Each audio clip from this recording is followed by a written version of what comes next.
नमस्ते दोस्तों, स्वागत है आप सभी का एक बार फिर से आपके अपने चैनल विवेकानंद स्टॉक्स में दिल से। अगर आप चैनल में नए हैं तो चैनल को सब्सक्राइब कीजिए, साथ में ऑल नोटिफिकेशन बेल को क्लिक करना ना भूलना ताकि कोई अपडेट आपसे मिस ना हो सके। तो दोस्तों, मैंने टाइटल जैसे लिखा है कैश इज किंग और बहुत सारे कुछ स्टॉक्स हैं जो हमने आपको इसी चैनल के माध्यम से सजेस्ट किए थे और मार्केट भी ऑल टाइम हाई के आसपास है ऑलमोस्ट। निफ्टी बैंक निफ्टी का जो व्यू है, मार्केट का जो व्यू है, उसका वीडियो 7 साढ़े 7 बजे आ जाएगा, उसको आप देख लेना। उससे आपको मार्केट की डायरेक्शन के बारे में पता चल जाएगा। लेकिन अभी मैं बात करने वाला हूँ कि कैश इज किंग। यहाँ दोस्तों, कैश ही राजा है। कहने का मतलब ये है कि अगर आप इक्विटी में कैश बाय करते हो, सीएनसी में करते हो, तो सबसे बेस्ट और सेफ ऑप्शन रहता है।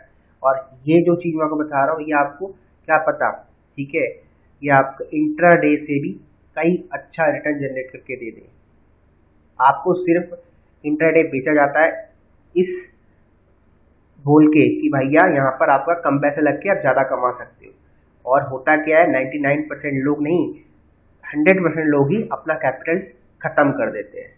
तो भैया उस माइंडसेट को छोड़ो कि भैया मैं 5,000 से 5 लाख बनाऊंगा। नहीं, आप इस माइंडसेट के साथ आओ मार्केट में कि 5 लाख डाल के मैं 10 से 15 हज़ार कमाऊंगा।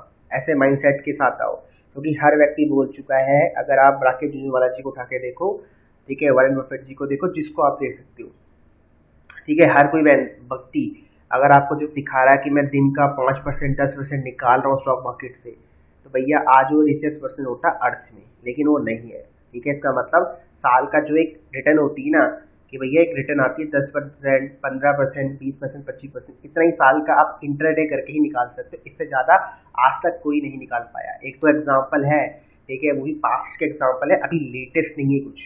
ठीक है, तो ये समझ जाओ 15 से 20% एक नॉमिनल रिटर्न होती है साल की, जो स्टॉक मार्केट से वो निकालते हैं ट्रेडिंग करके, ठीक है, या फिर कुछ और करके। अब मैं आपको अपना एग्जांपल देता हूँ। आप लोग ट्रेडिंग को छोड़ दो बिल्कुल। आपके पास इतना कैश पड़ा है, आप उसमें स्विंग और पोजीशन करना स्टार्ट करो।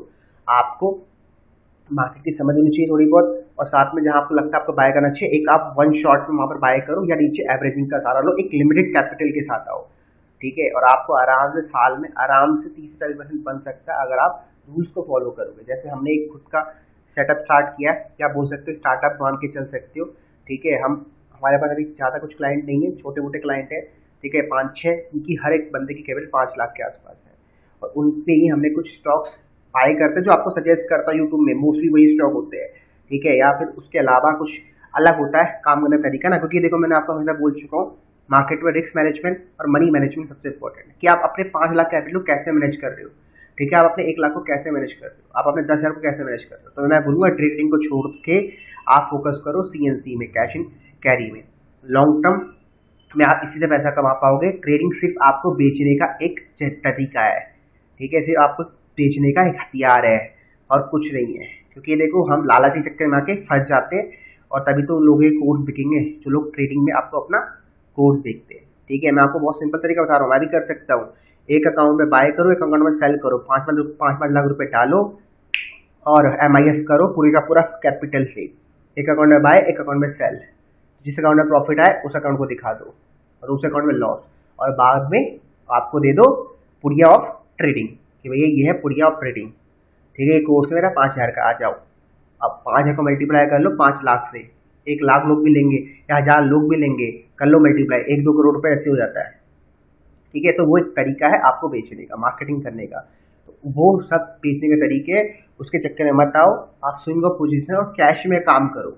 ठीक है, इन्वेस्टमेंट भी करो लेकिन कैश में भी काम करो। कैश में मतलब हफ्ते 2 हफ्ते होल्ड करो, 3 हफ्ते होल्ड करो, ऐसा भी आप कुछ दिमाग लगाओ।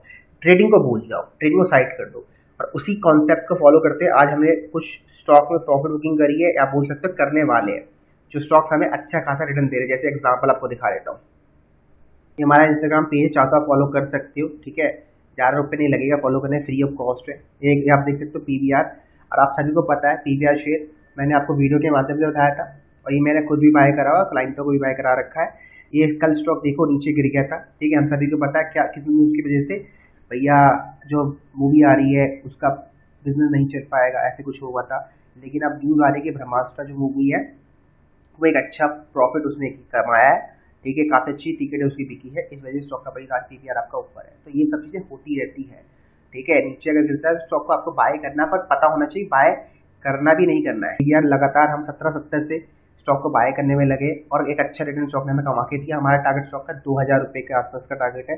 अब आप बोलोगे सर स्टॉक को यहाँ बाय कर लो, तो देखो मैं सजेस्ट नहीं करता हूँ। देखो मैंने स्टॉक को 1813 में बाय करा हुआ है, 1835 में बाय करा हुआ है, अलग अलग प्राइस में करा हुआ है और अलग अलग कैपिटल से करा हुआ है। किसी कैपिटल 1 लाख है, किसी का 5 लाख है, किसी की 10 लाख है, उसके हिसाब से हमने कैपिटल मैनेज करा हुआ है। अब 1898 का प्राइस चल रहा है, मैंने स्टॉक को 1810 में बाय किया हुआ है। देखो ये जो आपको दिख रहा है इनका पूरा 1813 में बाय करा हुआ है। आपको आगे थोड़ा दिखाऊंगा तो देखो यहाँ पर पीवीआर देखो अभी भी 1868 में बाय करा हुआ है। ठीक है, तो अलग अलग कैपिटल के हिसाब से अलग अलग चीजें बाय कर रखी है। ठीक है, अब यही आपको समझना पड़ेगा कि आपको क्या काम करना है, आपके लिए क्या चीज सूट करती है। देखो यहाँ डीबी स्लैब हमने बाय करा 35-31 में, और इसी में हमने ये डीबी स्लैब देखो यहाँ पर आज फ्यूचर ले रखा है। अभी शाम को एक स्क्रीनशॉट शेयर करूंगा, उसमें हमने 36-10 के आसपास बाय किया हुआ है, अलग अलग प्राइस में बाय करा हुआ है। समझ गए, क्योंकि हमें पता है जो डीबी स्लैब है या पीवीआर है, मुझे लगता है हमारा सेटअप है उसमें, और हमें वो ये पता है कि 2000 जाएगा। 2000 जाने से पहले अगर 1600 रुपये आता है तो हम मैं 1600 रुपये में स्टॉक को एवरेज करूँगा। मैंने इस तरीके से अपना मनी मैनेजमेंट अप्लाई करा हुआ है। समझ गए, ऐसा ही नहीं कि मैं एक ही बार में पूरा पैसा डाल देता हूँ, नहीं। अब डीबी स्लैब है, ये देखो स्टॉक बहुत टूटा, अभी 5 रुपये तो 2% 3% दे रहा है, बहुत है। बड़ा कैपिटल है 4-5 लाख का, तो आराम से अगर इसमें 10% अभी आता है तो भैया 5 लाख रुपये का 40 से 50 रुपये का प्रॉफिट हो सकता है। ठीक है, अगर आप इसको कंपाउंड करोगे तो साल में अगर हमें गलती से 40 से 50% का रिटर्न आ जाता है, और हम कैश स्विंग खेल रहे हैं, हम ट्रेडिंग नहीं कर रहे हैं, हम कैश स्विंग खेल रहे हैं। ठीक है, और आप सभी को पता है यार मार्केट हमेशा रिकवर करती है अच्छे स्टॉक्स अगर आप बाय करोगे, अच्छी एंट्री में करोगे। ठीक है, तो ये स्टॉक की अच्छी एंट्री हमारी कितने रुपए की थी, 35-10, 35-70, वहाँ से हमने स्टॉक को बाय किया, एक अच्छा रिटर्न स्टॉक में भी आ रहा है। और टीवीज का जो हमारा टारगेट है 3738 रुपये के आसपास है। बात को समझो। आप कुछ और स्टॉक्स मैंने आपको सजेस्ट किए थे, उन स्टॉक्स में थोड़ा कम पैसा डाला है, इसमें मैंने रेमंड बाय करके रखा हुआ है। ठीक है, अब इसमें थोड़ा रेमंड मैंने आज थोड़ा सा प्रॉफिट बुकिंग करी, 950 से 956 में बाय किया था, आपके साथ तो शेयर किया था। बेस्ट मंथ है का स्टॉक है सितंबर का, देखो रिटर्न दे रहा है। लेकिन होता क्या है ना, एक सेफ साइड भी होता है। अब मैंने ये जो रेमंड लिया, आई नो ये बहुत मोमेंटम स्टॉक है, यहाँ पर रिस्क ज़्यादा हो सकता है, पीवीआर में थोड़ा कम था, तो वहाँ पर एक दूसरी स्ट्रेटेजी अप्लाई करी। तो अलग अलग स्ट्रेटेजी में अलग अलग पैसा हमने इन्वेस्ट किया है। तो रेमंड स्टॉक अच्छा था, यहाँ पर थोड़ी बहुत प्रॉफिट बुकिंग हमने करी। अब जब तक 1070 नहीं तोड़ता है तो ये स्टॉक ऊपर ही जाएगा। तो अगर आपके पास रेमंड है तो प्रॉफिट बुकिंग करना स्टार्ट करो। अब कुछ और स्टॉक है बजर पेंट, अब बजर पेंट का थोड़ा समझा दूँ, 650 रुपये का तोड़ता है तो आप स्टॉक से एग्जिट कर सकते हो। ठीक है, मैंने कुछ स्टॉक को बाई किया हुआ है। ठीक है, अब होता गया ना, देखो मैंने क्या बोला, अलग अलग कैपिटल अलग अलग स्ट्रेटेजी के लिए यूज होती है। दूसरी कोई स्ट्रेटेजी मैंने दूसरी कैपिटल लगा रखी है, और एक दूसरी स्ट्रेटेजी में मैंने 5 लाख रुपये लगा रखा है, इसमें 10 लगा रखा है मैंने, मतलब क्लाइंटों का भी अपना भी है, दोनों का है। ठीक है, तो ये सब चीज़ें होती है। अब एचडीएफसी बैंक मैंने 1490 में बाई करा हुआ है, मेरे स्टॉक का टारगेट 1560 रुपये, लेकिन मेरा स्टॉप लॉस भी है यहाँ पर, मेरा स्टॉप लॉस कितना है 1470 रुपये के आसपास। इस स्ट्रेटेजी में, जिस स्ट्रेटेजी मैंने एचडीएफसी बैंक आपको दिया था, मैंने खुद बाय किया तो स्टॉप लॉस लगाया, लेकिन जिस स्ट्रेटेजी हमने पीवीआर बाय किया, यहाँ हमने स्टॉप लॉस नहीं लगाया। यहाँ पर हम यूज कर रहे हैं एवरेजिंग का। ठीक है, कॉन्सेप्ट ऑफ एवरेजिंग, वो एक तरीका होता है जो मैं आपको शायद फ्यूचर में खिलाऊंगा। तो इस तरीके को हम फॉलो करते हैं पीवीआर में, मतलब स्टॉक में। ठीक है, तो आई थिंक सभी क्वेश्चन आंसर हो चुके हैं। जो लगातार क्वेश्चन पूछते हैं सर स्टॉक में क्या होने वाला है, इसमें क्या होगा, बताइए, तो मैंने आई थिंक सभी क्वेश्चन कवर कर लिया। देखो बहुत सारे स्टॉक्स में बहुत सारे रिटर्न दे भी रहे हैं। देखो जिल देख लो आप, ये आपको कहाँ रिकमेंड किया था इन्वेस्टमेंट में, 222 रुपये के आसपास। ये स्टॉक 222 से कहाँ जा चुका है, देख कैलकुलेट कर लो, 26% का रिटर्न दे रहा है। तो सोचो ना, लास्ट 6 मंथ में ही 3 महीने में 26% रिटर्न दे दिया। ठीक है, हम तो सोच रहे हैं कि साल में 25-30% आ जाए। आपको स्ट्रेटजी सेम रखनी पड़ेगी, मनी मैनेज फॉलो करना पड़ेगा, स्टॉक सिलेक्शन करना पड़ेगा बस। ठीक है, ऐसे बहुत सारे एग्जांपल हैं। ठीक है, पर्सनली मैंने भी स्टॉक को बाय किया था, लेकिन मैं ट्रेडिंग पर्पज से किया था, मैं एग्जिट कर चुका हूँ। समझ गए, तो ये सब चीज़ें आपको देखना पड़ेगा, आपको कितना चाहिए। अब मैं सोचूं कि मैं पीवीआर मुझे अभी 6% आ रहा है, ठीक है, मैं अभी सोच रहा हूँ कि ये 2,500 जाएगा, जा सकता है, लेकिन मेरा जो टारगेट है ना वो 2,000 का है।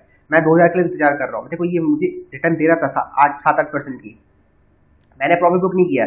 जो आपको यहाँ प्रॉफिट दिख रहा होगा यहाँ पर, ये ठीक है, ये नीचे भी हुआ था, ये 12,000 का प्रॉफिट जो आपको दिख रहा है, 16,000 अब हुआ जो भी। ठीक है, तो इनकी कुछ होल्डिंग भी है। ठीक है, तो ये ऑलमोस्ट 6 लाख का इनका टोटल अमाउंट है, लेकिन इसमें 3.5 के आसपास लगा हुआ है। तो ये नीचे भी आया था, प्रॉफिट जो था 4-5 हज़ार रुपये रह गया था, क्योंकि 4% कल टूटा था। ठीक है, लेकिन दोबारा आज मार्केट रिकवर कर गई तो हमारे प्रॉफिट आ गया दोबारा से। अब ये ट्रेडिंग नहीं है, ये कैश एंड डिलीवरी है। अब ये स्टॉक को हमने बाय कब किया, ऑलमोस्ट 15 दिन हो गए। अगर महीने मुझे 10% रिटर्न आ जाता है स्टॉक में, तो यार 10% रिटर्न महीने में कम होता है। अगर 3.5 लाख रुपये लगा रखा है, 40-30 हज़ार का प्रॉफिट। ठीक है, अगर यही मैं हर महीने अगर ये जनरेट हम करते रहे, जैसे अभी लास्ट मंथ हमने आपको आरबीएल बैंक दिया था, उसमें भी बहुत अच्छा रिटर्न दिया, मोर देन 10% का रिटर्न वो देके गया। अब हमारे पास डीवी या पीवीआर है जो मैं आपको बहुत पहले बता चुका हूँ, ठीक है, जो आपको 10% रिटर्न देके जा सकता है, ठीक है, जो हमने आपको वीडियो के माध्यम से बताया था। तो मैं यहाँ पर यही आपको समझाना चाहता हूँ, कैश ही किंग है भाई, समझो बात को, कैश है तो सब कुछ है, ठीक है। और सबसे इम्पोर्टेंट जो कोर्स होते हैं ना, देखो जो ट्रेडिंग है वो आपको बेचने के लिए होती है, बिलीव मी, वो सिर्फ बेचने का एक प्रोडक्ट है, ठीक है, क्योंकि लोग उसी के चक्कर में अपना जो 4,000 का कोर्स है, 5,000 कोर्स उसको बाय करते हैं। तो उसके चक्कर में मत पड़ो, आपके पास जितना पैसा है, आपका 10,000 रुपये है, आप उससे कैश करो, कैश मतलब स्विंग ट्रेड करो। आप हर स्टॉक में 2,000 3,000 रुपये डालो, ठीक है, 3-4 स्टॉक पकड़ लो और 5 या 10% का टारगेट बनाओ, जैसे एग्जिट करो, स्टॉप लॉस के साथ करो शुरू में, फिर उसके बाद आप एवरेजिंग का सहारा ले सकते हो, ठीक है। अब आप बोलोगे सर 10% तो कैपिटल छोटी होगी तो कुछ नहीं होगा, हाँ यार यही दिक्कत है यार, देखो कैपिटल छोटी होगी तो लॉस भी छोटा होगा, लेकिन कैपिटल जब बड़ी होगी तो लॉस सब बड़ा होगा। तो वो माइंडसेट प्रिपेयर करने का आपको टाइम लगता है, समझिए, वो माइंडसेट प्रिपेयर करने का आपको टाइम लगता है। जैसे हम एक जिम जाते हैं तो पहले ही दिन में 10-15 किलो का डंबल नहीं उठाता, सबसे लोएस्ट जो डंबल होता है जिम में, ठीक है, जो एक लड़की उठाती है, शायद आप हंसोगे, ठीक है, उससे हम स्टार्ट करते हैं। मैं बल्कि अपना वर्कआउट में करता हूँ तो उसी से स्टार्ट करता हूँ, ठीक है, 2-2.5 किलो का जो डंबल होता है उसी को हम स्टार्ट करते हैं, ठीक है, 1 किलो का जो होता है, ठीक है, क्योंकि हमें थोड़ा देखना पड़ता है ना भैया, इंजरी ना हो जाए। अगर मैं हैवी मारने लग जाऊंगा शुरू में जाते ही जिम, तो भैया इंजरी होने के चांस भी बढ़ जाते हैं। तो हमें सेफ खेलना है ना सबसे। अगर मैं जिम को जा रहा हूँ हेल्थी रहने के लिए, अच्छा दिखने के लिए, ठीक है, ये थोड़ी ना मैं कल मैंने 50 किलो 30 किलो का डंबल उठाया और मेरा हाथ बोल उठा, हाथ में दर्द हो रहा है, ठीक है, ना मैं अपना जिम का काम कर पा रहा हूँ, ना मैं अपना ऑफिस का काम कर पा रहा हूँ, तो क्या फायदा, ठीक है। तो ऐसे ही आपको एकदम सेफ प्ले करना है, और सेफ प्ले करने का तरीका यही कि आप छोटी क्वांटिटी के साथ काम करो, छोटे कैपिटल के साथ काम करो, बाद में आप कैपिटल इंफ्यूज कर सकते हो, बढ़ा सकते हो, जैसे जैसे आपका एक्सपीरियंस ग्रो होता है। जैसे आपको पता है डंबल आपको 5 का मिल जाएगा, 10 का मिल जाएगा, 15 का मिल जाएगा, जैसे जैसे आपका एक्सपीरियंस होता है, आप 5 से 10 आते हो, 10 से 15 आते हो, 15 से 20 आते हो, और वहाँ पर भी आप लोगों का सपोर्ट लेते हो। अकेले आप 15 किलो का डंबल नहीं उठा सकते एक हाथ से, उससे सपोर्ट लेते हो ना दोस्तों का। तो ऐसे ही यहाँ पर हम सपोर्ट लेते हैं, आप हमारा सपोर्ट ले सकते हो, ठीक है, हम आपको हेल्प करेंगे। तो भाई ये है, ऐसे ऐसे आपको जाना है, ये सब चीज़ लेना जरूरी है, विदाउट सपोर्ट तो कुछ नहीं हो सकता। इसलिए भैया अगर आपको आना है, स्वागत है, कैश है आपके पास, बहुत बढ़िया है, तो बहुत बड़ा कैश है तो डेफिनेटली आओ, आपको तो हम अपने ऑफिस में बुलाएंगे साथ में, ठीक है, वहाँ हम मीटिंग करेंगे। अगर बड़ा कैश है, छोटा कैश है तो वो डेफिनेटली हम ऑनलाइन कर लेंगे, लेकिन अगर बड़ा कैश है तो ऑफलाइन मोड में हम जा सकते हैं, ठीक है, आपको दिखाएंगे, समझाएंगे कि क्या कैसे क्या होता है, कुछ प्रूफ दिखाएंगे लास्ट के कुछ, है ना, जो उससे आपको शायद थोड़ा वो मिले कि हाँ भैया ये काम हो सकता है, ये स्ट्रेटेजी काम कर रही है, ठीक है, तो ये सब चीज़ें, ठीक है। अगर आपको सच में कुछ ज्वाइन होना है तो हमारा इंस्टाग्राम पेज है, वहाँ पर आप मैसेज कर सकते हो, ठीक है, डेफिनेटली मैं रिप्लाई कर दूंगा। बाकी मिलते हैं अगली क्लास।